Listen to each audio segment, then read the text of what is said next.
UNSC में इस बार की पक्की होगी सीट। भारत के समर्थन में आए अमेरिका, रूस, ब्रिटेन, फ्रांस और यूएई। क्या चीन फिर बनेगा भारत के लिए सबसे बड़ा रोड़ा? नेहरू की गलती का खामियाजा क्या फिर भुगतेगा भारत? नेहरू के फैसले जो आज भारत के लिए बन गए हैं नासूर। मोदी कैसे करेंगे ऐसे नासूर का इलाज? कौन सी लगाएंगे ट्रिक? कैसे चीन का बनाएंगे तगड़ा ताबीज? दोस्तों, भारत की तरक्की से जलने वाला चीन एक बार फिर उसकी राह का सबसे बड़ा रोड़ा बन सकता है। भारत के उस सपने पर चोट कर सकता है जिसे वो कई सालों से पूरा करने की कोशिश कर रहा है, लेकिन केवल चीन की चालबाजी के चलते हर बार वो मंजिल तक पहुंचकर भी जीत से महरूम रह जाता है। दोस्तों, इस बार भी कुछ ऐसी ही संभावना जताई जा रही है।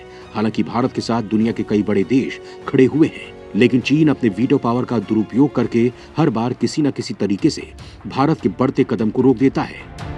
दोस्तों, चीन जानता है कि एशिया में केवल भारत ही है जो उसका मुकाबला कर सकता है, उसे धूल चटा सकता है, उसे उसकी मांद में रहने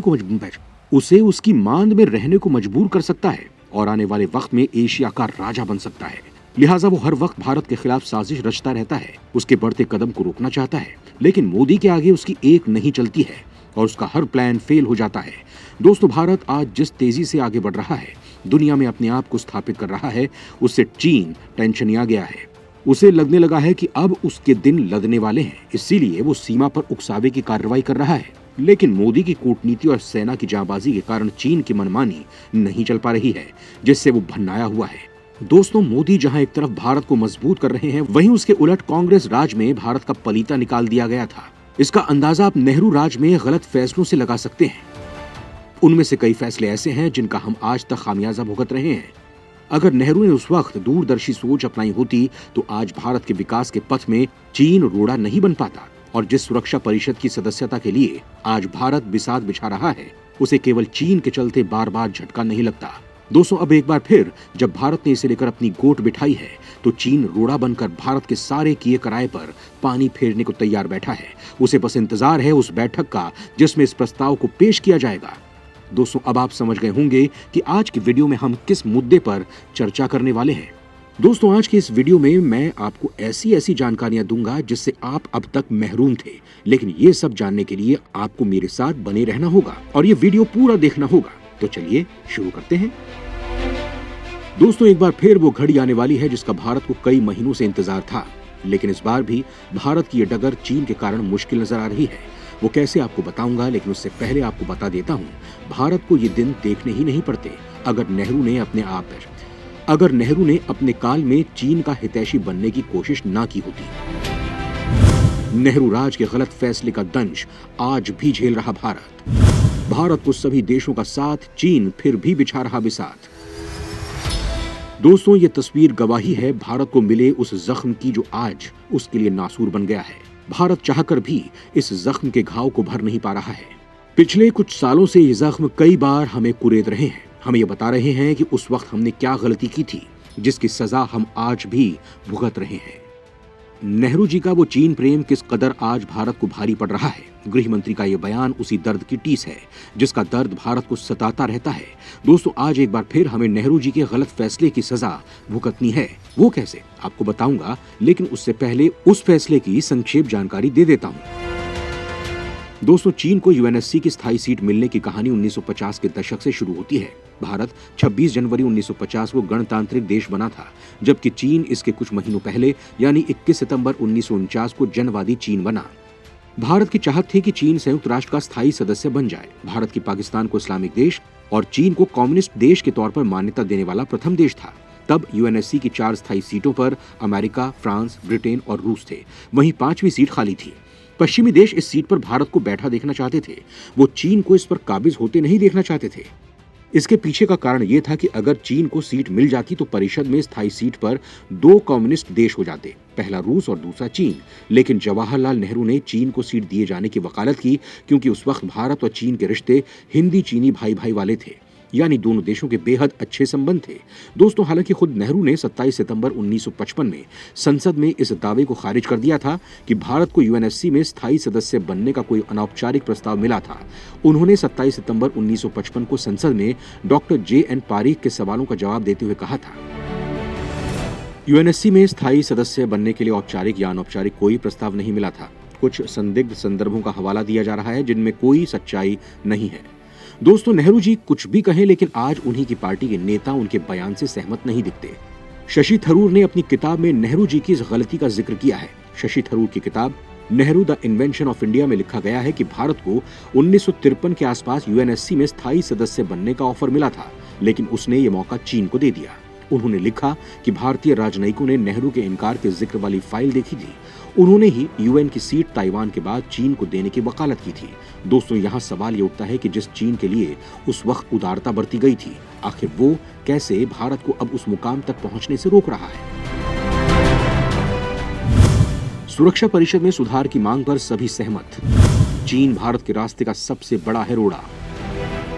दोस्तों, संयुक्त राष्ट्र की स्थापना के करीब 8 दशक के बाद लगभग सभी प्रमुख देश इस बात पर सहमत हैं कि संयुक्त राष्ट्र सुरक्षा परिषद का विस्तार किया जाए। इतना ही नहीं, सुरक्षा परिषद को और ज्यादा समावेशी बनाए जाने पर सभी देशों का जोर है। ऐसे में सबसे बड़ा प्रश्न ये है कि शक्तिशाली सुरक्षा परिषद का विस्तार कैसे होगा। दूसरे विश्व युद्ध के खत्म होने पर प्रमुख शक्तियों के रूप में उभरे 5 देशों का संयुक्त राष्ट्र और इसकी सबसे अहम संस्था यानी सुरक्षा परिषद पर प्रभुत्व है। करीब 4 दशक से कई देशों की मांग है कि उन्हें भी सुरक्षा परिषद में शामिल किया जाए और ये 21वीं सदी के परिवर्तित विश्व का प्रदर्शन करे। इसके बावजूद परिषद अभी तक अपने मौजूद स्वरूप में ही कायम है। सुरक्षा परिषद में वीटो शक्ति वाले चीन की मौजूदगी के कारण भारत की सदस्यता पर प्रश्न चिन्ह लगा हुआ है। वो कैसे, मैं इसके बारे में आपको आगे बताऊंगा, लेकिन उससे पहले बता देता हूं कि संयुक्त राष्ट्र महासचिव एंटोनियो गुतारेस ने 2020 में कहा था कि 7 दशक से ज्यादा समय पहले शीर्ष पर आए राष्ट्रों ने अंतर्राष्ट्रीय संस्थानों में शक्ति संबंधों को बदलने के जरूरी सुधारों पर विचार करने से इनकार कर दिया है। उन्होंने कहा था कि असमानता शीर्ष वैश्विक संस्थानों में शुरू होती है। असमानता को दूर करने के लिए उनमें सुधार करनी चाहिए, लेकिन ये अब तक नहीं हुआ है। दोस्तों, आपको बता दूं कि सुरक्षा परिषद में 15 सदस्य होते हैं। इनमें से 10 अस्थायी और 5 स्थायी सदस्य होते हैं। अस्थायी सदस्यों को दुनिया के सभी क्षेत्रों से 2-2 साल के कार्यकाल के लिए उनका चुनाव किया जाता है और उनके पास वीटो की शक्ति नहीं होती है। वहीं वीटो की शक्ति से लैस 5 सदस्य अमेरिका, रूस, चीन, ब्रिटेन और फ्रांस हैं। सुरक्षा परिषद में 5 में से कोई सदस्य किसी प्रस्ताव पर वीटो का इस्तेमाल कर देता है तो परिषद उस प्रस्ताव को पारित नहीं कर सकती है। चीन अपनी इसी शक्ति का हमेशा भारत के खिलाफ दुरुपयोग करता है। भारत को सुरक्षा परिषद का स्थायी सदस्य बनाने की बात हो या फिर लश्कर जैसे संगठन को आतंकी घोषित कराने का मामला हो, चीन हमेशा इसमें रोड़ा लगा देता है। आज फिर वो भारत के लिए अपनी इस शक्ति का गलत इस्तेमाल करने की तैयारी कर रहा है। यूएनएससी में भारत की स्थायी सदस्यता में चीन का रोड़ा। अमेरिका, रूस, ब्रिटेन, फ्रांस, यूएई कर रहे खुला समर्थन। दोस्तों, भारत के संयुक्त राष्ट्र सुरक्षा परिषद की सदस्यता का ब्रिटेन, फ्रांस और संयुक्त अरब अमीरात ने समर्थन किया है। इन तीनों देशों ने कहा है कि वो भारत को यूएनएससी का स्थायी सदस्य बनाने के पक्ष में है। अमेरिकी राष्ट्रपति जो बाइडेन पहले ही भारत की सदस्यता का समर्थन कर चुके हैं। इसके अलावा रूस के विदेश मंत्री सर्गेई लावरोव ने 3 दिन पहले ही भारत की सदस्यता के समर्थन का खुला ऐलान किया था। अब सबकी नजरें सुरक्षा परिषद के स्थायी सदस्य चीन पर टिकी हुई हैं। आशंका है कि चीन संयुक्त राष्ट्र सुरक्षा परिषद में भारत की सदस्यता का विरोध कर सकता है। ऐसी स्थिति में सुरक्षा परिषद की सीट पर भारत की दावेदारी मुश्किल में आ सकती है। दोस्तों, आपको बता दूं कि संयुक्त राष्ट्र सुरक्षा परिषद में सुधार को लेकर आयोजित बैठक की अध्यक्षता भारतीय विदेश मंत्री एस जयशंकर ने की।